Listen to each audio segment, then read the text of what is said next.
Kadar noğay bardın Dobruca'da?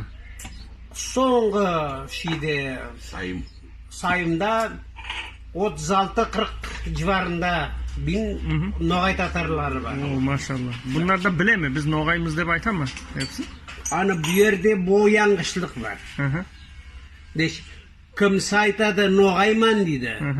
Kimse Kırım'dan kelme söyleri men Kırımman dedi.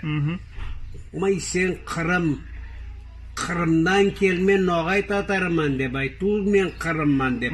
Kırım degen tatar yok dep o kadar aytamın. Kayerde bolsa her vakit men noğay tatarman dep aytınız deymen. Hani onu anlamaydılar köpsü. Bizde bulay noğaylardan bölmeleri var işte. Cestan, Jomboyluk, ne? Sizde de var mı olay? Elbet. Bunda da var. Cetsan'da var, Cetuşkul'da var, Şongarlar var.